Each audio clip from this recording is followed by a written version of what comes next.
हम पढ़ रहे हैं साइकोलॉजी, और साइकोलॉजी में कल के बिंदु में हमने रक्षा युक्तियों के बारे में पढ़ा था, और मैं आशा करता हूं कि आपको सभी रक्षा युक्तियां समझ में आ गई होंगी।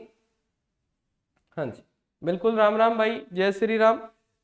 और उसके बाद में आज जो बिंदु हम चलाने जा रहे हैं वो वैसे तो आपका अंतिम ही बिंदु है साइकोलॉजी का, जो सिलेबस के पूर्ण रूप से पहुंचने में, परंतु उसके बाद में आपका मैनेजमेंट का एक बिंदु भी मैं करवाऊंगा आपको, जैसे 2009 और 2011, तो फिर 3 बिंदु बच गए अपने पास। ठीक है, तो आज का जो अंतिम बिंदु अगर बात करें तो हम पढ़ेंगे व्यक्तिगत भिन्नता।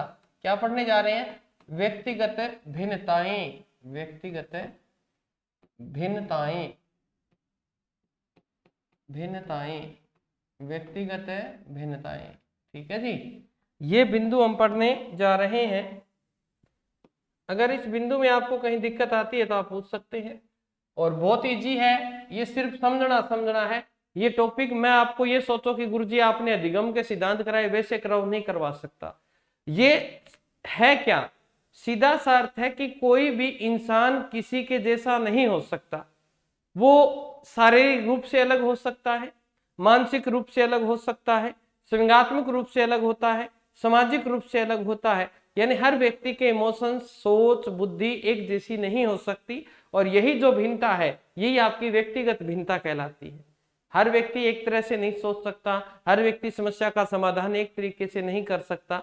हाँ जी, तो उसके बाद की बात करें तो व्यक्तिगत भिन्नता में आप यहाँ तक कह सकते हैं हम कि कोई भी दो जुड़वा बालक हैं उनकी भी व्यक्तिगत भिन्नता होगी।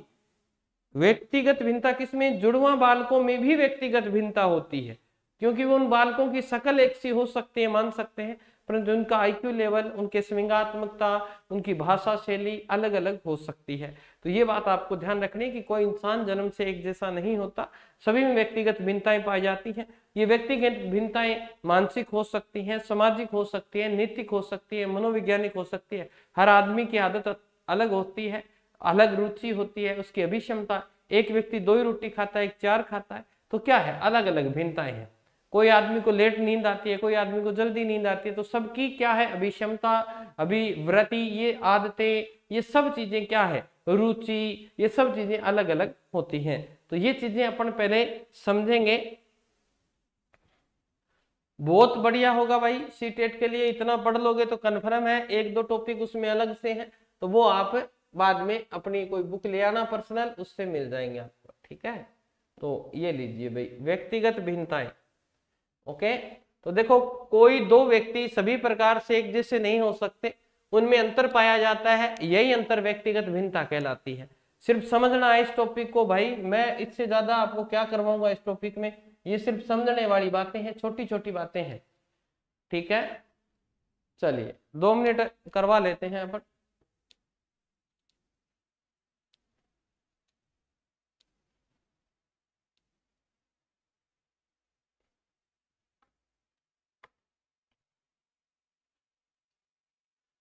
हाँ, विविध अधिगमकर्ता के प्रकार इसी में आ जाएंगे, बिल्कुल आ जाएंगे, वही टॉपिक है ये, विविध अधिगमकर्ता वही टॉपिक है। ठीक है, तो देखो, अर्थात किसी 2 व्यक्तियों में शारीरिक यानी शरीर से एक जैसे नहीं हो सकते, मानसिक रूप से नहीं हो सकते, संवेगात्मक रूप से नहीं हो सकते, सामाजिक भिन्नता को ही व्यक्तिगत भिन्नता कहा गया। ये चीज मैंने आपको समझाई है। व्यक्तिगत भिन्नता का सर्वप्रथम अध्ययन 1823 में बिसेल ने किया है। किसने किया है? बिसेल ने किया है। 1869 में फ्रांसिस गाल्टन ने व्यवस्थित व क्रमबद्ध रूप से अध्ययन किया था इसका। ठीक है, क्या किया था? क्रमबद्ध रूप से अध्ययन किसने किया है? गाल्टन ने किया है। फ्रांसिस गाल्टन व्यक्तिगत भिन्नता पे सर्वप्रथम अध्ययन करने वाले व्यक्तियों की बात करें तो व्यवस्थित रूप से इस व्यक्ति ने अध्ययन किया। ठीक है, चलिए उसके बाद की बात करते हैं। ये व्यक्तिगत भिन्नता का चार्ट है भाई आपके सामने, इनको समझना है। ठीक है, इनको क्या करना है, समझना है। थोड़ा सा कैमरा इस तरफ करो, यहाँ कट रहा है इसमें। ओहो, चौथा कर दिया आपने, घुमा लो इसको, थोड़ा सा इस तरफ खिसका दो उसको, सिस्टम ही खराब कर दिया आपने सारा।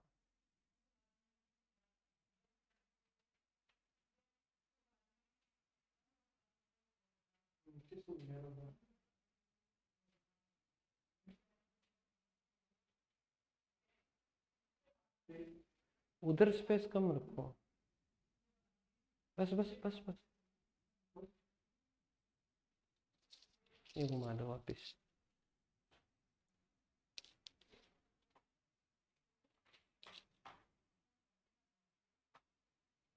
हाँ जी, तो 2 मिनट बेटा रुको, मैं करता हूँ इसको।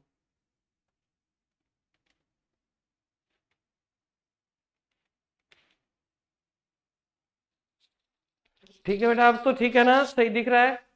हाँ जी। तो देखो, व्यक्तिगत भिन्नता की अंतः व्यक्तिक भिन्नता, यानी व्यक्ति अंदर से किस प्रकार से भिन्न हो सकता है। एक बहन भाई किस प्रकार अंदर से अलग अलग हो सकते हैं, तो देखो उनकी मानसिक बुद्धि अलग हो सकती है, वो शारीरिक रूप से छोटे बड़े, पतले दुबले पतले या मोटे हो सकते हैं। अभी प्रेरणा, कई व्यक्ति जल्दी मोटिवेट हो जाते हैं, कई आंतरिक रूप से होते हैं, कोई दूसरा करता है तब होते हैं। ठीक है। रुचि, प्रत्येक व्यक्ति का जो रुचि का कंसेप्ट होता है वो अलग अलग होता है। हो सकता है किसी को कुछ पसंद हो, किसी को कुछ पसंद हो। उसके बाद की बात करें तो अभिक्षमता, यानी एप्टीट्यूड जो होता है व्यक्ति का, वो कितना ग्रहण कर पाता है, कितनी देर स्टेबल रह सकता है, उसकी बात कर रहा है। और विचारों में भिन्नता, प्रत्येक व्यक्ति के विचार क्या होते हैं, अलग अलग होते हैं। तो ये चीज आपको ध्यान रखनी है। तो अंतः व्यक्तिक भिन्नता का अर्थ यह है कि व्यक्ति आंतरिक रूप से किस प्रकार अलग हो सकता है। अब देखो फिर आ गया अंतर व्यक्तिक, ये मैंने अच्छी तरह से समझाई ये सब चीजें। आपको प्रश्न यहां से पूछ सकता है अंतर व्यक्तिक भिन्नता इनमें से कौन सी है, तो भाई देखो सारों में, रुचि सारों में आएगी। ये देखो रुचि रुचि रुचि, तो ये तो ऑप्शन में आपको देगा ही नहीं। ठीक है, तीनों में रुचि है। तो यहाँ देखो बुद्धि से अलग हो सकता है व्यक्ति। किसी से हम बात करें तो हो सकता है आगे वाले की बुद्धि तीव्र हो सकता है मंद हो, तो हम बुद्धि से अलग हो सकते हैं दूसरे व्यक्ति से। ये यहाँ लिखा है, एक व्यक्ति दूसरे से कैसे अलग होगा। फिर रुचि से अलग हो सकता है, ये तो बता ही दिया आपको यहाँ पे। लिंग, लिंग का मतलब है जेंडर से भी अलग होता है, जैसे लड़का लड़की, ये भी व्यक्तिगत भिन्नता ही तो है एक, तो लिंग से भी ये व्यक्ति अलग होता है। गामक कौशल, गामक कौशल का मोटर स्किल्स जिसे बोलते हैं, यानी व्यक्ति जिन कार्यों को करता है वो कार्य करने की गति कम ज्यादा होती है। प्रत्येक कोई व्यक्ति जल्दी कार्य को समाप्त कर लेता है, कोई व्यक्ति धीरे धीरे कार्य को समाप्त करता है। तो ये बात आप ध्यान रखेंगे। फिर देखो सामाजिक भिन्नता, सामाजिक भिन्नता की बात करें तो समाज के अंदर हर व्यक्ति का कौशल अलग अलग होता है। समाज में प्रत्येक व्यक्ति का कौशल क्या है, अलग अलग। हर व्यक्ति समाज में अलग अलग तरह से व्यवहार करता है। कोई बुजुर्गों के पास बैठ के बड़ा खुश होता है और कोई दूर रहता है, कोई यंग जनरेशन में बैठ के बड़ा खुश होता है। तो सबकी सोच अलग अलग है, तो सामाजिक भिन्नता भी सब में पाई जाती है। कई लोग स्वार्थी होते हैं, एक दूसरे की मदद नहीं करते। कई लोग बड़े परोपकारी होते हैं, वो हर जगह एडजस्ट कर लेते हैं, हर लोगों की मदद कर देते हैं। फिर देखो सामाजिक विकास, तो ये सामाजिक विकास भी आपको प्रभावित करेगा कि आप किस प्रकार के वातावरण में रह रहे हैं। अगर जिस प्रकार के वातावरण में आप रह रहे हैं तो मान के चलिएगा आपका विकास वैसा ही होगा। अगर आप अच्छे वातावरण में, पढ़े लिखे वातावरण में अगर रह रहे हैं तो आप में दयालुता आएगी, है ना, स्वार्थीपन कम होगा। ठीक है, और आप गुंडागर्दी वाले माहौल में रह रहे हैं तो आपके विचार कैसे हो जाएंगे, वैसे हो जाएंगे। तो इस तरह से हम व्यक्ति से अलग होते हैं। और ये आपको इंपॉर्टेंट करके याद करना है कि मनोवैज्ञानिक विकास से व्यक्ति अलग कैसे हो सकता है। तो मनोविकास भिन्नता में देखो सबसे पहले आती है अभिवृत्ति, यानी एटीट्यूड अलग अलग होता है सबका। ठीक है, अभिवृत्ति, अभिक्षमता, अभी एप्टीट्यूड, इसमें भी व्यक्ति अलग होता है। किसी की कैपेसिटी कितनी होती है, किसी की कितनी होती है। अभिवृत्ति की बात करूं तो इसे नजरिया बोल सकते हो, दृष्टिकोण बोल सकते हो भाई। हाँ, हो सकता है आपको ये शब्द अटपटे लगे पर ये साइकोलॉजी के शब्द हैं। दृष्टिकोण कह सकते हो आप, प्रत्येक का दृष्टिकोण अलग होता है। अभिवृत्ति जिसे बोलते हैं, एटीट्यूड जिसे बोलते हैं। अभिक्षमता एप्टीट्यूड होता है, वो कितने ग्रहण कर पाता है। कई बालक तो एक बार समझाने में समझ जाते हैं, कई 2 बार समझाएं तो भी नहीं समझ पाते, तो सबका अलग अलग है। रुचि आपका आ गया, समझा दिया। आत्म संप्रत्यय, सेल्फ कंसेप्ट जिसे बोलते हैं, प्रत्येक व्यक्ति का विचार अलग हो सकता है। कोई व्यक्ति नेगेटिव ज्यादा सोचता है तो वो नेगेटिव बताएगा, कोई पॉजिटिव सोचता है तो सकारात्मक बताएगा। कई व्यक्ति हार जाते हैं तो भी हार नहीं मानते। ठीक है, तो वो है। आदतें, जो हैबिट्स हैं, ये सब की अलग अलग होती हैं। जैसे हम पढ़ते हैं तो प्रत्येक बालक की हैबिट अलग है। कोई चाय पीकर पढ़ता है, किसी को नींद आती है तो चाय पीते हैं, कई पानी पीकर बैठ जाते हैं पढ़ने, कोई सो के पढ़ता है, कोई बैठ के पढ़ता है, कोई ऐसे आधा बैठा आधा खड़ा ऐसे दीवार के साथ लगा के। कईयों की हैबिट होती है जब तक उनके पास पेन ना हो और मुंह के अंदर इसको चबाए ना पीछे वाले भाग को, उनकी पढ़ाई नहीं होती। और कई लोग गणेश वंदना करते हैं ना, ऐसे गणेश वंदना करके फिर लगा के फिर बैठ जाते हैं। तो प्रत्येक व्यक्ति की हैबिट्स अलग अलग होती हैं। ठीक है, आकांक्षा, आपका जो आकांक्षा का लेवल है, कई लोग कहते हैं संतुष्टि धारिक होते हैं, मैं तो 3rd ग्रेड लग जाऊं उसके बाद में मुझे कुछ नहीं करना। कईयों की आकांक्षा बड़ी होती है, वो कहते हैं कि मुझे तो 1st ग्रेड लगना है। तो अलग अलग आकांक्षाएं ही व्यक्तिगत भिन्नता का कारण बनती है। उपलब्धि जो आपने अचीव किया है, ये उपलब्धि भी आप में व्यक्तिगत भिन्नता का एक कारण बन सकती है। आपने पहले प्रयास में अचीव कर लिया तो आप में जोश आ जाएगा, आप पुनर्बलित रहेंगे, हर कार्य को बड़े जोश के साथ करेंगे, मोटिवेट रहेंगे कि मैंने ये कर दिया तो मैं ये भी कर सकता हूँ। और एक बार में किसी को सफलता नहीं मिलती तो फिर वो डिमोटिवेट हो जाता है ना। तो ये बात आपको ध्यान रखनी है। ये भौतिक भिन्नताएं ये पर्यावरण से संबंधित है। पर्यावरण की वजह से भी शरीर में मनुष्यों में भिन्नता पाई जाती है। जैसे अगर बात करें तो सबसे पहले हम जलवायु की बात करते हैं, तापमान की बात करें तो प्रत्येक स्थान पर तापमान और जलवायु क्या है, अलग अलग है। तो व्यक्तिगत भिन्नता आएगी कि नहीं आएगी। जैसे अगर बात करूं ठंडे प्रदेशों की तो वो लोग गोरे होते हैं ठंडे प्रदेशों वाले, और नाटे कद के होते हैं ना, छोटे कद के होते हैं, गोरे। उनकी गाल देखना तुम लाल लाल सी होती है, सेब जैसी। और अब गर्म प्रदेशों में जाएं तो वो काले रंग के होते हैं, और हाइट उनकी खूब होती है, दुबले पतले से होते हैं, सामान्यतः देखा गया है। तो ये क्या है, जलवायु का प्रभाव है, ये भी व्यक्तिगत भिन्नता को दर्शाता है। हम राजस्थान वाले ना तो गोरे हैं ना काले हैं, हम तो गेहूं कलर के हैं, क्योंकि हमारा यहाँ का वातावरण क्या है ना, यहाँ शीतोष्ण भी है और उपोष्ण भी है, दोनों का मिला जुला, इसीलिए हम ना तो काले हैं ना गोरे हैं। तो गोरे रंग का क्या करना है भाई, है ना, गोरे रंग पे ना इतना गुमान कर, गोरा रंग तो दिन में ढल जाएगा। तो ये सब व्यक्तिगत भिन्नता के कारण है। तो शारीरिक मैंने आपको बता दिया, छोटा कद होता है, बड़ा होता है ना, पतले दुबले पतले।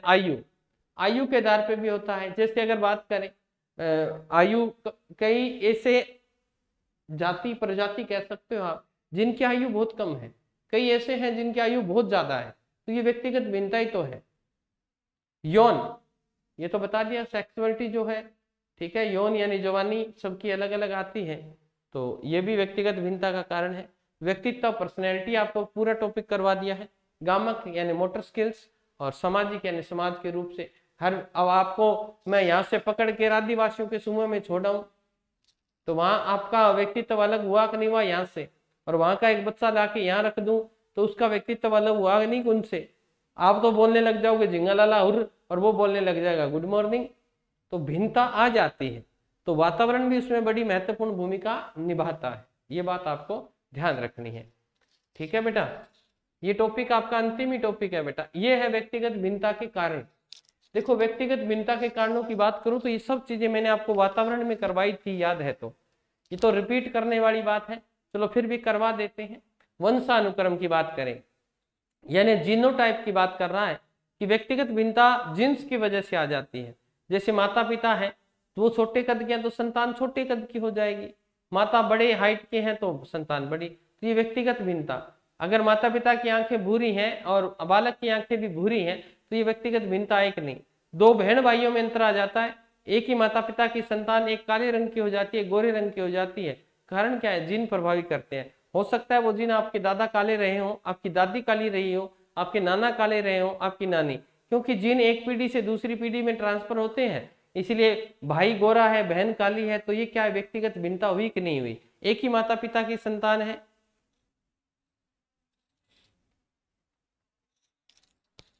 मैं की कौन लगाऊं बेटा, वो नेचुरल कलर है, ठीक है, बहुत सोनो कलर है मेरो, भगवान बढ़िया दियो है, और थाने भी देसी भगवान, ठीक है। दूसरा है वातावरण। वातावरण की बात करें कि जिस प्रकार के वातावरण में आप रहोगे आपका व्यक्तित्व वैसा ही भिन्नता आ जाएगी। मैंने कहा ठंडे प्रदेश का जो वातावरण है तो वो देखो छोटे कद के लिए है, गर्म प्रदेश का है तो उनकी हाइट लंबी होती है। हम ना लंबे हैं ना छोटे हैं, क्योंकि हमारा उपोषण शीतोष्ण दोनों का क्या है, मिक्स है। तो ये थोड़ा सा ध्यान रखेंगे। तो वातावरण भी बड़ी भूमिका निभाता है। पूरा का पूरा टॉपिक आपको करवा रखा है, आप पीछे अध्ययन कर सकते हैं इसका। फिर लिंग भेद, ये भी व्यक्तिगत भिन्नता है। जैसे आज हम बात करें तो हमारा समाज पुरुष प्रधान समाज माना जाता है। जब तक लड़का नहीं हो तब तक जनसंख्या वृद्धि चलती रहती है, लड़कियों को कम आंका जाता है, परंतु हर क्षेत्र में लड़कियां आगे बढ़ रही हैं, ठीक है ना। तो लिंग भेद भी एक व्यक्तिगत भिन्नता का कारण हो सकता है, तो ये भी यहाँ पर बताया गया है। फिर देखो बुद्धि का प्रभाव। किसी व्यक्ति, कोई बालक को जो होता है वो तीव्र बुद्धि का होता है, कुशाग्र बुद्धि का होता है, एक बार समझाने पर भी समझ जाता है। कई बालक ऐसे होते हैं 10 बार समझा दो तो भी समझ में नहीं आता, मेरे लिए मुंह बाबो करा गई गुरु जी ओके करा दियो रहे, यहाँ तो आनी को ना जो समझ ऐसे। तो ध्यान रखिएगा प्रत्येक व्यक्ति की बुद्धि अलग है और प्रत्येक बुद्धि को संचालित करने के लिए जो मोटर है वो भी अलग अलग है। कई तीव्र बुद्धि से पढ़ लेते हैं, जल्दी गति से पढ़ते हैं, तीव्र गति से, और कई मंद बुद्धि जो मेरे वर्गीय होते हैं वो धीरे धीरे धीरे धीरे पढ़ते हैं। ठीक है, फिर देखो आयु व परिपक्वता का प्रभाव, ये बिल्कुल पड़ता है व्यक्तिगत भिन्नता पे। जैसे जैसे आयु मैच्योर होती जाएगी, आप मैच्योर परिपक्वता में मैच्योर होंगे तो आप में व्यक्तिगत भिन्नता आएगी। आप बालकों जैसे आप समझदार होगे तो आप बालकों के बीच में नहीं बैठेंगे, सियाना आदमियों के बीच में बैठोगा, बुजुर्गों के बीच, तो व्यक्तिगत भिन्नता आई कि नहीं है। जो लोग ऐसे मैच्योरिटी लोगों के साथ बैठते हैं तो उनमें मैच्योरिटीपन अपने आप आ जाता है, वो अच्छी बातें करते हैं। आयु प्रभावित कर सकती है व्यक्तिगत भिन्नता को, ये कारण है। ठीक है ना, कई बार क्या होता है आयु बढ़ जाती है परंतु वो यहाँ से पैदल रह जाता है। कई छोटे बालक होते हैं उनका ये बड़ा तेज होता है। तो ये सब चीजें क्या करती हैं, व्यक्तित्व को प्रभावित करती हैं। तो उसके बाद की बात करें जाति प्रजाति देश का प्रभाव, तो ये भी बड़ा प्रभाव करता है। कैसे करता है भाई, देश का प्रभाव कैसे पड़ता है जाति का। तो एक पुरानी कहावत है, आपने लिखी हुई है, पता नहीं कहाँ से मेरे तो दिमाग में आ रही है, कि आगम बुद्धि वाणियों की, आगम बुद्धि यानी सबसे तेज बुद्धि बणिये की होती है, पिछम बुद्धि जाट यानी बाद में कौन सोचता है, जाट सोचता है। तृतीयम बुद्धि तुर्कड़ो यानी तृतीय बुद्धि जो होती है वो किसकी होती है, मुसलमान की होती है। और ब्राह्मण बुद्धि गो सम्राट, ये बात कही हुई है। तो आगम बुद्धि वाणियों, द्वितीय बुद्धि जाट, तृतीय बुद्धि तुर्कड़ो, ब्राह्मण बुद्धि गो सम्राट, यानी सबसे तेज बुद्धि का आदमी ब्राह्मण को माना जाता है। तो जाति विशेष हुआ कि नहीं हुआ। तो ये बात आपको ध्यान रखनी है। जैसे हमारे सामान्यतः एक सोच है, सामान्यतः एक सोच है, क्या सोच है, देखो कि हमारे दिमाग में एक यही है कि जैसे विदेशों में जो लोग हैं ना, वो विदेशों में जो लोग हैं जैसे गोरे बोलते थे, उनको क्या बोलते थे, गोरे लोगों को बुद्धि तेज होती है। आप किसी से पूछ के देखिएगा, हाँ तो आप बता दो फिर हम क्या हैं, बता दीजिए। तो जैसे गोरे, सामान्यतः एक धारणा है हमारे समाज में कि गोरे जो लोग होते हैं वो तीव्र बुद्धि के होते हैं और निग्रो जाति के जो लोग होते हैं वो क्या होते हैं, मंद बुद्धि के होते हैं। ये सामान्यतः सोच है। कोई भी काम करेंगे तो हमारे बुजुर्ग हैं वो भी ये कह देते हैं कि ये काम तो शायद अमेरिका ने किया होगा, भाई वहां के लोग बड़े तेज हैं, उनकी बुद्धि बड़ी तेज है, ऐसा कहा गया है। तो जाति प्रजाति विशेष हुई कि नहीं हुई कि गोरे लोग जो होते हैं बुद्धि। और भाई ये बात तो सदियों से चली आ रही है कि आजादी से पहले हमें गोरों ने लूटा था ना, आजादी से पहले हमें गोरों ने लूटा और आजादी के बाद आज भी गोरे ही लूट रहे हैं। इसलिए गोरे रंग से हमेशा बच के रहा करो। ये गोरा रंग जो है ना ये लूट लेगा आपको। पहले अंग्रेज लूटा करते थे, अब गोरा रंग चेंज हो गया है। तो ध्यान रखा करो, लूटना नहीं है तो गोरे रंग से बचना पड़ेगा, ये बात ध्यान रखियो। ठीक है, चलिए शिक्षा का प्रभाव, शिक्षा से भी व्यक्ति क्या हो सकता है, व्यक्तिगत भिन्नता आ जाती है उसमें। किस प्रकार गुरुजी, अगर पढ़ा लिखा बालक है तो उसका व्यवहार व्यवस्थित होगा, उसकी शब्दावली अच्छी होगी, अच्छे अच्छे शब्दों का प्रयोग करेगा। अगर वो पढ़ा लिखा नहीं है, वेल एजुकेटेड नहीं है, अनपढ़ है, तो भाई वो बोलते समय ऐसे उठपटांग शब्द ही बोलेगा, है ना। आर्थिक दशा का प्रभाव, पैसे भी बड़े महत्वपूर्ण भूमिका रखते हैं। आज मान सकते हैं कि पैसे सब कुछ नहीं होते, परंतु आज की परिस्थिति में देखें तो पैसा सब कुछ न होकर भी सब कुछ है। पैसा बहुत कुछ है, पैसे से आप सब कुछ कर सकते हैं अगर आपके पास है ना। तो पैसा अहमियत रखता है, वही आपकी व्यक्तिगत, आपके पास कुछ नहीं है, ज्ञान नहीं है, अगर आपके पास पैसा है तो आज आपके पास सब चीजें हैं, ये मान के चलो। तो पैसा बोलता है, लोग कहते पैसा बोलता नहीं है, पैसा बोलता है। पहले भी देश को आगे किसने लगाया, गांधी जी ने लगाया था आजादी से पहले, और आज भी किसने लगाया है, गांधी जी ने ही देश को संभाल रखा है। पहले भी गांधी जी ने ही देश को संभाला, आजादी से पहले कहें तो देश को किसने संभाला, गांधी जी ने। और मरने के बाद भी आज देश को कौन संभाल रहा है, आज भी गांधी जी ही संभाल रहे हैं, क्योंकि हमारी भारतीय करेंसी पर महात्मा गांधी की फोटो है। तो जो पहले देश को संभाला करते थे आज भी वही देश को संभाले हटाने। हमारा जो आर्थिक स्थिति है वो बड़ी महत्वपूर्ण भूमिका रखती है व्यक्तिगत भिन्नता में।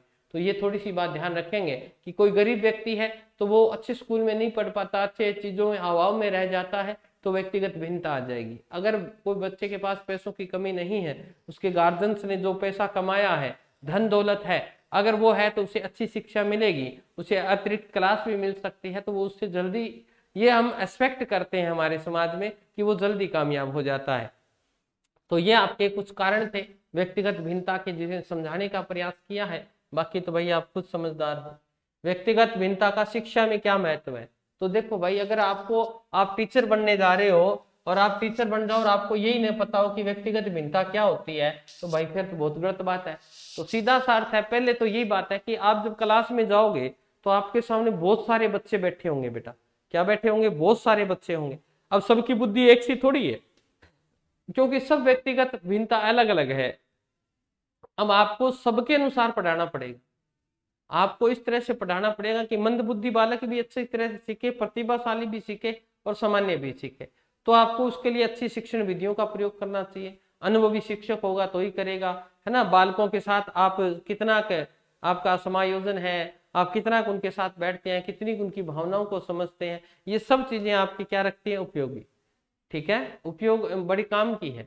तो उपयोगी पाठ्यक्रम सामग्री, उपयोगी पाठ्यक्रम पुस्तकें पढ़ाई जाएं, गलत पुस्तकें नहीं पढ़ाई जाएं, उनके पढ़ाने का जो स्टाइल है वो आपका सही हो, बालकों के अकॉर्डिंग हो। ठीक है, और ये बात ध्यान रखियो, आप टीचर बनने जा रहे हैं, कक्षा में अगर आपने प्रदर्शित कर दिया कि मैंने बालकों का वर्गीकरण कर रखा है, तो आप अच्छे शिक्षक नहीं है। आपने सिर्फ माइंड में रखना है, क्योंकि 100 बच्चे हैं, सबके एक जैसे नहीं है, तो आप अपने माइंड से उनको अलग अलग कर लेंगे। माइंड से क्लास में प्रदर्शित न हो, क्लास में जैसे बैठे रहने दो, आपके माइंड में ये तीव्र बुद्धि का बालक है, ये मंद बुद्धि का है, ये सामान्य बुद्धि का है, ऐसा वर्गीकरण आपके माइंड में होना चाहिए। अगर आपने प्रदर्शन कर दिया, आपने अलग छांट दिए कि यहाँ बैठ दो भाई, तो भाई ध्यान रखियो, बालकों में हीनता की भावना आ जाती है और बालक फिर अपने को खुद को असमर्थ समझता है कि मैं ये नहीं कर सकता, और ओवर कॉन्फिडेंस भी आ जाता है। जैसे आपने किसी बालक को कि तू तो पास हो ही जाएगा, तो बहुत याद होता है, तो भाई तो आपने, अब क्या कहूं बेटा, आपने बात ही ऐसी कह दी, चलो कोई बात नहीं, समझा देते हैं। कहते हैं कि गुरुजी मैंने भगवान नहीं देखा, मुझे आप में भगवान दिखता है। तो बेटा भगवान तो हम नहीं हैं, हम तो अपना कर्म कर रहे हैं, और उस कर्म का फल आपको मिले ये हमारी इच्छा है। एक गुरु, एक माता पिता कभी भी नहीं चाहते कि उसके जो सानिध्य में आया वो कभी भी दुख झेले। वो चाहते हैं कि मेरा या मेरे सानिध्य में जो भी आया है वो हमेशा ऐश करे, उसको जो चाहे वो मिल जाए। कभी भी माता पिता कितने बुरे हो, अपनी औलाद का बुरा नहीं चाहते, उसी प्रकार शिक्षक भी कभी किसी स्टूडेंट का बुरा नहीं चाहता। उसके दिल से हमेशा यही दुआ निकलती है कि ये सक्सेस हो और ये आगे जाकर कहे कि हम इस राय सर से पढ़े हैं और इन्होंने हमें नौकरी लगाया, अपने पैरों पे खड़ा किया। हम उनकी बातों में जिक्र में जरूर आए, हो सकता है वो हमारा चेहरा भूल जाए तो उनकी जिक्र में हम जरूर रहे। ऐसा कुछ करके जाओ समाज के लिए, ऐसी अपनी भूमिका बना के जाओ। तो हम तो वैसे ही हैं, अपना कर्म कर रहे हैं, हम भगवान नहीं हैं। हमें भगवान मत बनाइए, हम भगवान नहीं बनना चाहते, हम इंसान ही रहना चाहते हैं और अपना कर्म करना चाहते हैं। तो बहुत बहुत आभार कि आपने इतना प्रेम दे रखा है आपने। ठीक है जी, चलिए तो अब देख लेते हैं। शिक्षण विधि का चयन करने में सहायक होता है, बिल्कुल आपको बताया मैंने। टीचर अलग अलग मेथड से पढ़ा के देखेगा कि किससे ज्यादा वो सीख रहा है, इसीलिए आपको टीचिंग मेथड करवाए जाते हैं। बालक के वर्गीकरण करने में सहायक है, बिल्कुल है भाई। बालक का वर्गीकरण करने, मैंने बताया ना, मंद बुद्धि तीव्र बुद्धि, आप अपने माइंड में, सिर्फ माइंड में, क्लास में प्रदर्शित नहीं करना है। व्यक्तिगत शिक्षण प्रदान करने में पर्सनली भी पढ़ाना पड़ता है। कई बालक जो मंद बुद्धि होता है उनको पर्सनली ट्रीट करना पड़ता है, तो आप एक अच्छे अध्यापक की भूमिका निभाते हैं। ठीक है, तो उपयोगी पाठ्यक्रम निर्माण में सहायक होता है। ठीक है, बिल्कुल सही बात है। पाठ्यक्रम अगर यूजफुल है तो ही बालक के लिए वो अच्छी चीज है।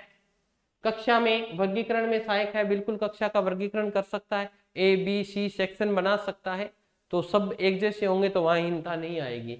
गृह कार्य देने में सहायक है व्यक्तिगत, प्रत्येक व्यक्ति को गृह कार्य देखो उसकी अभिक्षमता के अनुसार देना चाहिए। ऐसा नहीं है कि सारों को एक सा दे दो। एक बालक 10% करने की कैपेसिटी रखता है और एक बालक 5 ही करने की रखता है, तो भाई ये व्यक्तिगत भिन्नता है, आपको उसी के अकॉर्डिंग आपको वर्क देना पड़ेगा, तो आप अच्छे अध्यापक हैं। ठीक है, फिर देखो बालक की रुचियों को जानकर शिक्षण में सहायता। बालक क्या चाहते हैं, किस मेथड से पढ़ना चाहते हैं, पहले उनकी रुचियों को जानें और उसके बाद में उनकी समस्याओं का क्या करें, सोल्व आउट करें, समझाएं। ठीक है, शारीरिक दोषों के अनुसार शिक्षा देने में सहायक। अगर आपको व्यक्तिगत भिन्नता की जांच समझ है एक अध्यापक को, तो भाई ये भी बहुत इंपॉर्टेंट है, क्योंकि क्लास में कुछ शारीरिक दोष वाले बच्चे भी होते हैं जिन्हें बहुत कम दिखता है। तो ये तो आपको कल सर ने घोषणा कर दी है, मेरे हिसाब से आपने सुन ली होगी। नहीं सुनी है तो आप चैनल पे जाके सर के, सुभाष जी चारण के, और वहां से आप वो घोषणा सुन लीजिए। वहां पे सब कुछ बताया हुआ है, डिटेलिंग बताई हुई है, तो वहां से आप सब चीजें आपको वहां से मिल जाएंगी। वहां से आप देख सकते हैं कि किस प्रकार आपके टेस्ट होंगे, क्या होंगे, किस प्रकार, ये सब चीजें आपको वहां से उपलब्ध हो जाएगी। ठीक है, तो मैं बता रहा था कि क्लास में जो बालक होते हैं वो शारीरिक दोष वाले होते हैं। जैसे कई बालक होते हैं उन्हें दिखता कम है, अब दिखता कम है तो आप उससे कक्षा में पीछे पीछे बिठा देंगे तो उसे दिखेगा नहीं, तो ऐसे बालकों को आप आगे बिठाएं। जिनको सुनता कम है उन्हें आगे बिठाएं। जो बालक विकलांग है, शारीरिक रूप से कोई अपंग है, तो उन बालकों को हमेशा आगे रखें और किनारों पर बिठाएं। बीच में अगर बिठाया तो वो खड़ा होगा तो दूसरे रिजर्वेशन में होंगे, तो हमेशा किनारों पर बिठाना चाहिए। तो कुछ चीजों का अध्यापक को ध्यान रखना पड़ता है ताकि बालक की शिक्षा में न पिछड़ जाए, और ये व्यक्तिगत भिन्नता ही आपके अच्छे चरित्र का निर्माण कर सकती है, ये बात आप ध्यान रखेंगे। हाँ, ओनली सब्जेक्ट के ही होंगे बेटा उसमें। तो सबसे पहले अपन देख लेते हैं विशिष्ट बालक क्या होते हैं। तो इन विशिष्ट बालकों को देखो, विशिष्ट बालक कहने का अर्थ है स्पेशलाइज जो चाइल्ड होते हैं उनकी बात करें।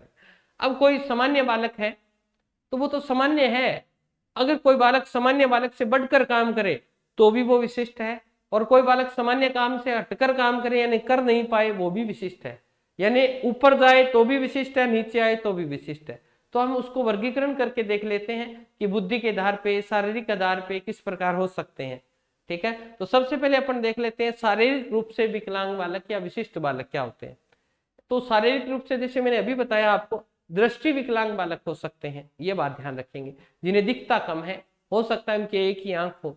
तो ये एक होता है वाक विकलांग, वाक का मतलब होता है वर्बल, यानी बोलने में दिक्कत होती है, बालकों को बोल नहीं पाते, हकलाते हैं, तुतलाते हैं।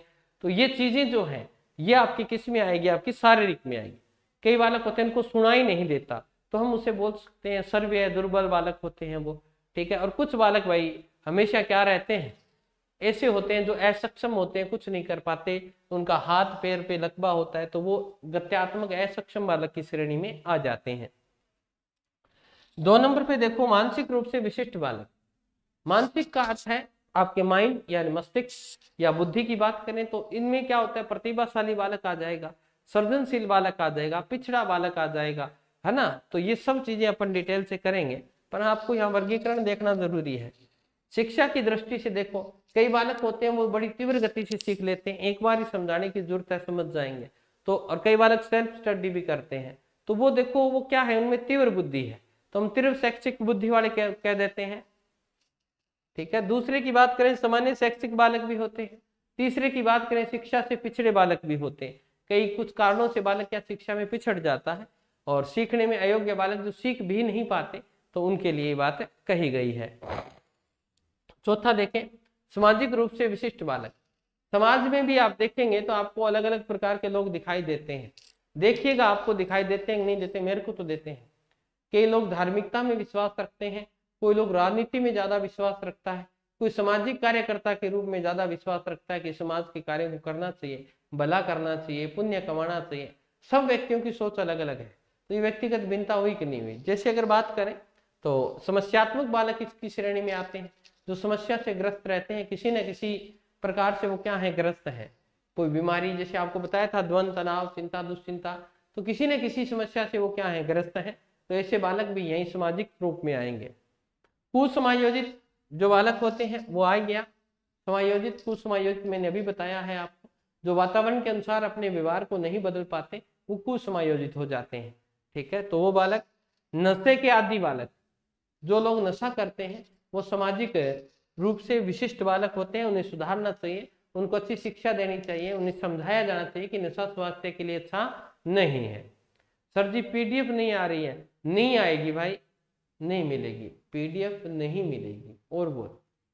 ठीक है, तो आपको क्लास लगानी ही पड़ेगी, और पहले क्लास यहाँ लगाइए, फिर ये अपलोड हो जाएगी, वहां की अंतिम की 5 मिनट निकाल लिया करो, पूरा वीडियो देखने की जरूरत नहीं होती, अंतिम की 5 मिनट निकालोगे तो आपको पूरे नोट्स वहां पर दिख जाएंगे और वीडियो को रोक रोक कर आप इसे लिख सकते हैं, नोट कर सकते हैं।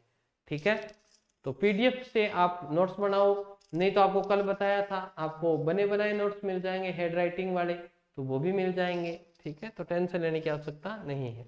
फिर बाल अपराधी बालक आ जाएंगे, जो 18 वर्ष से छोटे बालक हैं और उन्होंने कोई ऐसा काम कर दिया है जो समाज या कानून की दृष्टि में अच्छा नहीं है, तो वो बाल अपराधी बालक कहलाते हैं। ठीक है जी।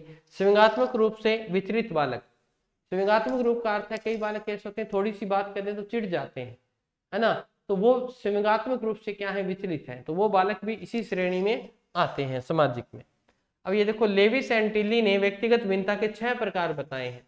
कौन कौन से बताए हैं? देखो, प्रतिभाशाली बालक होता है, मंदबुद्धि होता है और अधिगम में असमर्थ बालक होता है। ये अधिगम में कठिनाइयां जो टॉपिक करवाया था तब मैं आपको बता के आया था। शारीरिक विकलांग होता है, शरीर का कोई अंग विक्षिप्त हो जाता है। ठीक है, बहुविकलांग बालक होता है जिसके एक से अधिक अंग, और फिर है मानसिक रोगग्रस्त बालक, जो माइंड से आपने देखा होगा गांव में बावड़ो आदमी हुए उनको बाटा मारने लाग दिया और मार दिया, तो मानसिक रूप के रोग है भी है। ठीक है, पागलपन है, वो पागल है, तो कई बार आपने देखा भी होगा ऐसा आदमी हमें नुकसान पहुंचा सकता है। तो ये सब क्या है, विशिष्ट बालक है बेटा, ये सब क्या है, विशिष्ट बालक की श्रेणी में ये आते हैं। यहाँ तक सबको समझ में आ गया है क्या? बोलो भाई मेरे को। फिर मैं गिफ्टेड चाइल्ड आपको करवा देता हूँ। अब मैं आपको गिफ्टेड चाइल्ड करवाने जा रहा हूँ, और गिफ्टेड चाइल्ड का अर्थ है प्रतिभाशाली बालक। क्या अर्थ होता है इसका? कहाँ गया भाई? प्रतिभाशाली बालक इसका अर्थ होता है बेटा। ठीक है, अब देखो, मैं ये बुद्धि जब टॉपिक करवा रहा था तब आपको ये कह रहा था कि भाई टर्मन को अच्छी तरह से याद कर लीजिएगा क्योंकि बार बार आएगा। अब मैं समझा देता हूं, लिखा बाद में लीजिएगा कि जो प्रतिभाशाली बालक होता है वो क्या होता है गुरुजी। तो ध्यान रखिएगा, प्रतिभा हमेशा ही जन्मजात होती है, अर्जित नहीं की जा सकती। पहली बात नोट कर लीजिएगा, अच्छी तरह से इसको नोट करना है। तो भाई ज्ञान क्यों दे रहे हो? आज नहीं होगा बेटा, सिलेबस को शायद इस हफ्ते में हो जाए तो बढ़िया बात है, नहीं तो नेक्स्ट हफ्ते में तो आपका फिनिश हो जाएगा। ठीक है, ओके, चलिए। तो अगर बात करें हम प्रतिभाशाली या गिफ्टेड बालक की, तो प्रतिभा कभी भी अर्जित नहीं की जा सकती, वो जन्मजात होती है, ऐसा इसमें माना जाएगा। प्रतिभाशाली जो बालक होता है वो 140 से अधिक आईक्यू का लेवल रखता है। ठीक है, प्रतिभाशाली किसे कह सकते हैं? जो सामान्य बालक से क्या करे, थोड़ा सा चिंतन में एक्स्ट्रा सोचे, कल्पना एक्स्ट्रा कर ले, तर्क एक्स्ट्रा कर ले, वो क्या कहलाएगा? आपका प्रतिभाशाली बालक है कहलाएगा। अब ये होता कैसा है गुरुजी? तो भाई प्रतिभाशाली बालक तो आप खुद हो, आपको पता होना चाहिए, आपका लक्ष्य निर्धारित होगा, संवेगों पर थोड़ा सा नियंत्रण होगा आप। ठीक है, आप कभी भी जिज्ञासु प्रवृत्ति के होते हैं। प्रतिभाशाली बालक जो होते हैं वो जिज्ञासु प्रवृत्ति के होते हैं, एक जगह नहीं बैठते, वो जानने का प्रयास करते हैं। तो ये थोड़ी सी चीजें हैं, ये इनको अपन देख लेते हैं। देखो, प्रतिभाशाली बालक यानी गिफ्टेड चाइल्ड, प्रतिभाशाली बालक सामान्य बालकों से विचारों में, चिंतन में, कल्पना में आदि में क्या होते हैं? श्रेष्ठ होते हैं, उनसे ज्यादा सोच सकते हैं। प्रतिभाशाली बुद्धि कितनी होती है? 140 प्लस होती है। टर्मन क्या कहता है कि प्रतिभाशाली बालक वे होते हैं जो शारीरिक विकास में हेल्थ होते हैं, यानी हेल्थी होते हैं पूरे, बौद्धिक विकास में अच्छे होते हैं, और शैक्षिक उपलब्धि उनके पास यानी शिक्षा के क्षेत्र में बहुत आगे होते हैं, और व्यक्तित्व, पर्सनैलिटी और सामाजिक क्षेत्र में क्या होते हैं? विशिष्ट होते हैं। ओके, तो इनकी विशेषताएं देखते हैं। ये देखो, पहली लाइन मैंने वही लिखी है जो आपको बताई थी कि प्रतिभा बालक में जन्मजात होती है, प्रतिभाशाली बालक में प्रतिभा जन्मजात होती है, न कि अर्जित। आगे लिखा है मैंने IMP, मतलब ये लाइन पेपर में पूछी गई है। ठीक है, उसके बाद में देखो, सामान्यकरण की विशिष्ट योग्यता होती है, नॉर्मलाइजेशन जल्दी हो जाता है। दो चीजों में तुलना करके नॉर्मलाइजेशन जल्दी कर लेता है, ये चीज अच्छी है, ये चीज बुरी है, तो ये चीज भी आप ध्यान रखेंगे। अन्वेषण की प्रवृत्ति होती है, रुकता नहीं है, अन्वेषण होता है रिसर्च यानी खोज करता रहता है। तो ये विशाल शब्दकोश पाया जाता है, उसके बोलने का, उसके पास शब्द भंडार बहुत ज्यादा होते हैं। स्कूल पाठ्यक्रम की सभी संक्रिया में भाग लेता है, स्कूल का कोई भी प्रोग्राम हो संगता नहीं है, तो हर कार्य में क्या करता है? भाग लेता है। तो ये भी आप इसको याद रखेंगे। स्वतंत्र निर्णय लेने की क्षमता होती है, किसी दूसरे पे डिपेंड नहीं होता। तो ये प्रतिभाशाली बालक की क्या है? विशेषताएं हैं। नेतृत्व का गुण पाया जाता है, लीडरशिप उसमें पाई जाती है कि ये काम मैं कर दूंगा, बढ़ चढ़कर आगे भाग लेता है, किसी विषय का ज्ञान रखता है, एक विषय में इसे बहुत ज्यादा ज्ञान होता है, ठीक है ना, एक विषय में इसे बहुत ज्ञान होता है। अवधान करने की योग्यता, अटेंशन की पावर होती है इसमें, बहुत ज्यादा अटेंशन कर सकता है, लगातार पढ़ सकता है, किसी वस्तु को एक टक देख सकता है, अटेंशन पावर इसकी थोड़ी मजबूत होती है। फिर हम बात करें तार्किकता व उत्तरदायित्व के गुण क्या होते हैं, प्रबल होते हैं। रीजनिंग, क्या क्यों कैसे, इसका उत्तर दे सकता है वो। उत्तरदायित्व, कोई भी काम सौंप दिया उसे तो उसके प्रति वो थोड़ा सा क्या रहेगा, सजग रहेगा। आत्मसम्मान का उत्तर होता है, यानी सेल्फ रिस्पेक्ट, दूसरे की भी करता है, इज्जत करता है और अपनी भी इज्जत करवाना चाहता है। आत्मसम्मान कि मैं कर सकता हूं, मैं ऐसे नहीं हूं, मैं सामान्य की तरह नहीं हूं। अमूर्त विषयों के बारे में सोच भी रखता है। अमूर्त का मतलब जो चीज दिखाई नहीं देती उसके बारे में भी कल्पना कर लेता है, क्योंकि इसमें कल्पना, चिंतन, तर्क की क्या होती है, बहुलता होती है। अंतर्दृष्टि व भाषा प्रकटीकरण की अधिकता होती है, यानी इनसाइट, यानी सूझ। ऐसे बालक क्या समस्या का समाधान खुद करने का प्रयास करते हैं, तो सूझ तो अपने आप ही ऑटोमेटिक इनमें क्या हो जाएगी, अधिक हो जाएगी। और भाषा जब बोलेंगे तो बड़ा मीठा बोलेंगे, बड़ी धीमी गति से बोलेंगे, आगे वाला जो बोल रहा है उसको सुनेंगे, उसके बाद में फिर आगे अपने विचार रखेंगे, बीच में नहीं बोलेंगे। बस एक ही दिक्कत है इनके, कोई भी काम रिपीट हो ना, जैसे एक किताब में 10 लेसन है और आपने 1 महीने में करवा दिए, अब आप कहोगे नहीं दोबारा पढ़ो तो वो बोरिंग महसूस करते हैं, तो पुनरावृत्ति की वजह से थोड़े परेशान रह सकते हैं। तो देखो पुनरावृत्ति कार्य से जल्दी उग जाते हैं। मानवीय गुण देखो, इनमें सहयोग होता है, एक दूसरे की मदद करते हैं, दया, परोपकार, सहिष्णुता व ईमानदारी गुण होते हैं। प्रतिभाशाली बालक बेचैन व उद्यमी प्रवृत्ति के होते हैं। अगर इन्हें दोबारा करवाया जाए और थोड़ा सा ये टेंशन आती, क्या हो जाते हैं, बेचैन हो जाते हैं। उद्यमी का अर्थ होता है नटखट स्वभाव के होते हैं, ठीक है, उद्यम मचाते रहते हैं। प्रतिभाशाली बालक दूसरों की आलोचना करते हैं। आलोचना का मतलब टीका टिप्पणी करते हैं, कमी वगैरह निकालते हैं, निकाल सकता है क्योंकि उसे ज्ञान है, वो निकाल सकता है। ये जो होते हैं स्वार्थी होते हैं। प्रतिभाशाली बालक हमेशा स्वार्थी होगा, अपना काम देखेगा, दूसरे का नहीं देखेगा, स्वार्थी होगा, अभिमानी होगा, घमंड भी आ जाता है इसमें, और ईर्ष्यालु प्रवृत्ति का, दूसरे से जलता है कि ये मेरे से आगे कैसे निकल गया, इसको मेरे से ज्यादा कैसे याद है, ये सब चीजें है। उसके बाद में देखो प्रतिभाशाली बालक की लिखावट व शब्द शुद्धिकरण अच्छा नहीं होता, उनकी लिखावट अच्छी नहीं होती प्रतिभाशाली बालक की। वो जल्दी जल्दी लिखने का प्रयास करता है, वो सोचता है कि मेरी ये चीजें याद है तो मैं क्यों लिखूं बेफालतू, तो उसकी लिखाई साफ नहीं होती, ये बात भी थोड़ी सी आप ध्यान रखें। फिर प्रतिभाशाली बालक को सिद्धांत और नियमों के विरुद्ध आवाज उठाते हैं। जैसे एक हमारे समाज में है कि जो शादी करके कोई लड़की आई तो उसको घूंघट निकालना पड़ेगा, तो उसके खिलाफ जो बोलेगा वो प्रतिभाशाली बोलेगा। जैसे कैसे गुरु जी, ये समाज के अंदर एक प्रथा है, घूंघट निकालें। अरे भाई घूंघट किससे निकलवा रहे हो तुम? अरे तुम शादी करने जब रिश्ता करने गए थे, रिश्ता करने कौन जाता है, लड़के के पिता जाते हैं, मामा जाता है, और शादी के बाद घूंघट किससे निकालना है, उन्हीं से निकालना है। तो भाई जब तुम शादी रिश्ता देखने गए थे तब क्या पिता ने अपनी जो होने वाली बहू है उसका मुंह नहीं देखा था?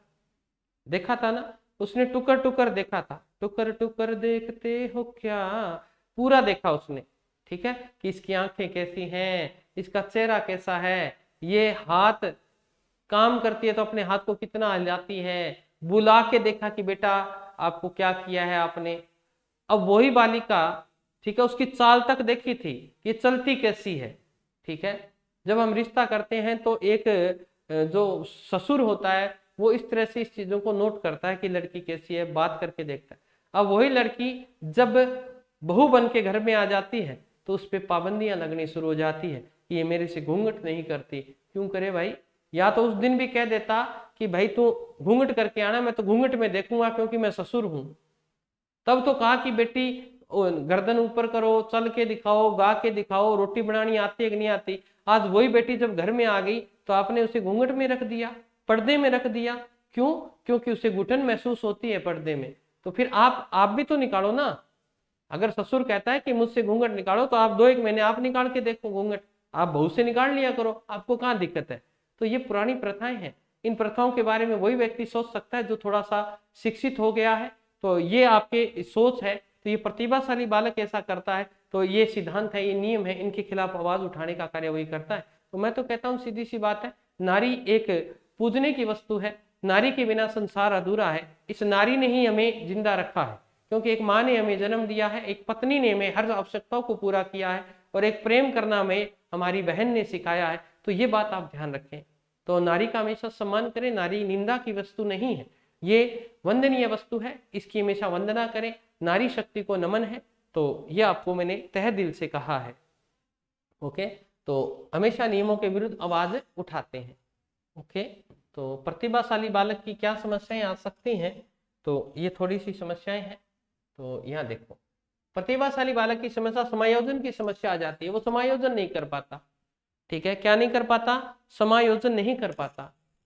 मनोवैज्ञानिक कारण देखो, विषय वस्तु या वस्तु की स्थिति के अभाव में बालक मात्र कल्पना करने लग जाता है। कोई वस्तु से नहीं मिली तो वो कल्पना कर ले, माना मूलधन 100 है, माना सब्जी पनीर की है, तो कल्पना करने लग जाता है। कोई वस्तु का अभाव आ जाए तो ठीक है, अभी ये नहीं हुआ तो मैं मर जाऊंगा, ये गोली नहीं हुई तो मैं मर जाऊंगा। बुद्धि का अनुचित उपयोग करता है, क्योंकि बुद्धि तीव्र है तो ऊट पटांग की हरकतों में ज्यादा समय लगाता है, उल्टे काम ज्यादा करता है। सामाजिक विकास की बड़ी समस्या रहती है, समाज में ये कटा कटा सा रहता है।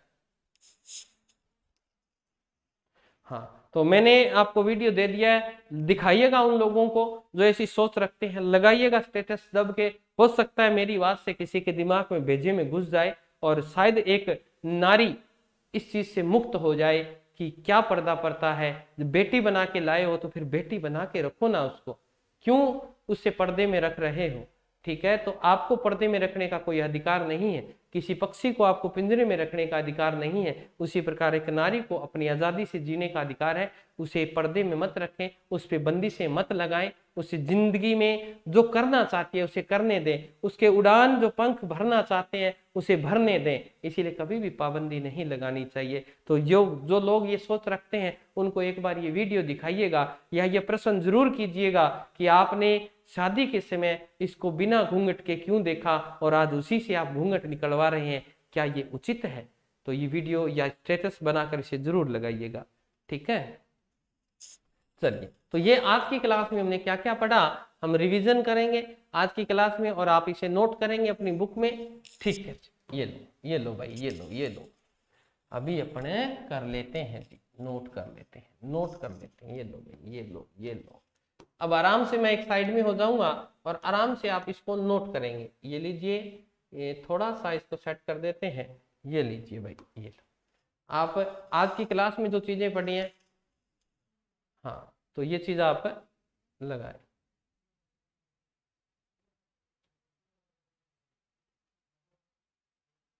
आराम से लिख लीजिए इसको।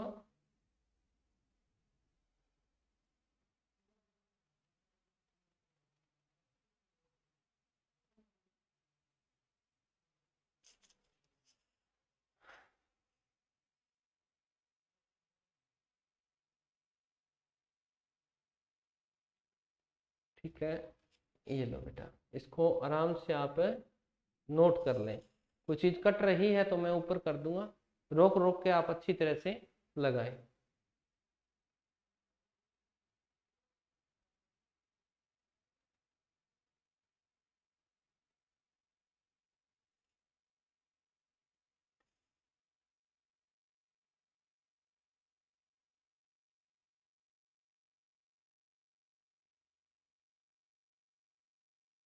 फिर आपने ये लिखना है,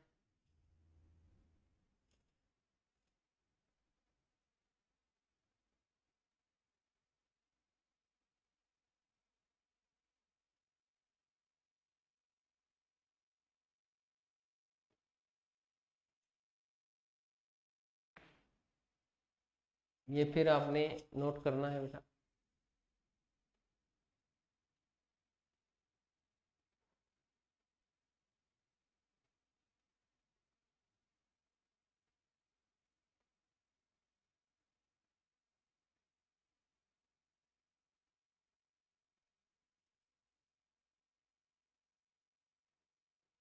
ये नोट करना है आपने।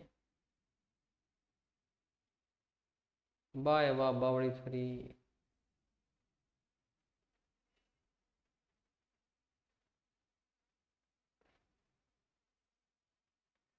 कल कल सुनाएंगे पक्का। ठीक है, आज ये लिखो आप, कल सुना देंगे, आपकी इच्छा कल पूरी करेंगे।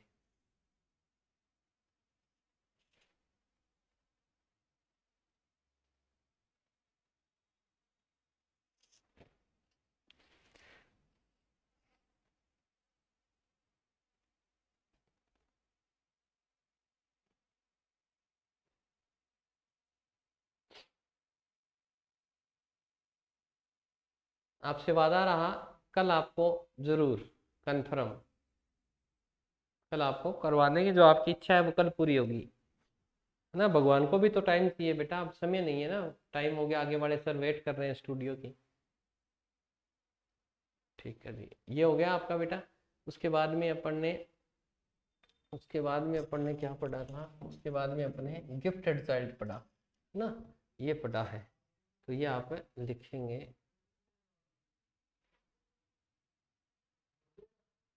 ये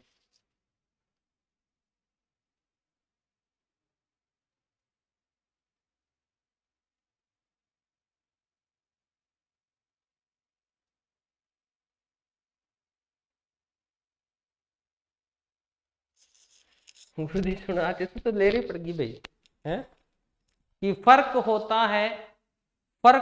है खुदा और फकीर में, फर्क होता है किस्मत और लकीर में, जो मिलो जो चाहो और वो ना मिले, तो समझ लेना कि कुछ और अच्छा लिखा है तकदीर में।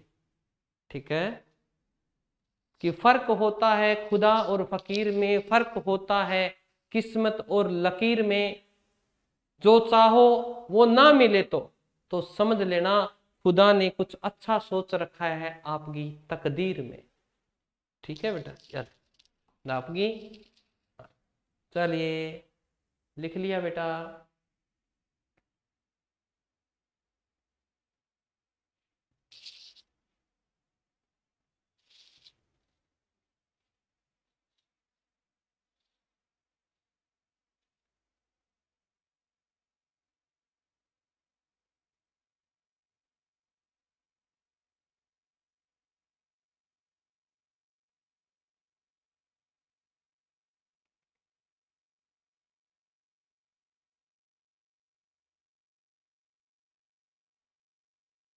और ये अंतिम बिंदु था आपका यहां तक,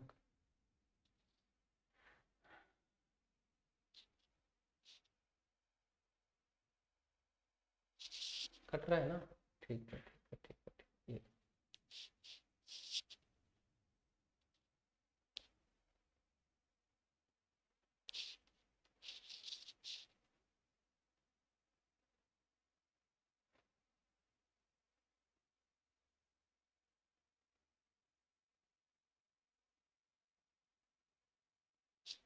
तो फिर आज के लिए इतना ही, मिलेंगे कल सेम टाइम सेम जगह, तब तक स्वस्थ रहें, मस्त रहें। जय राजस्थान, जय भारत।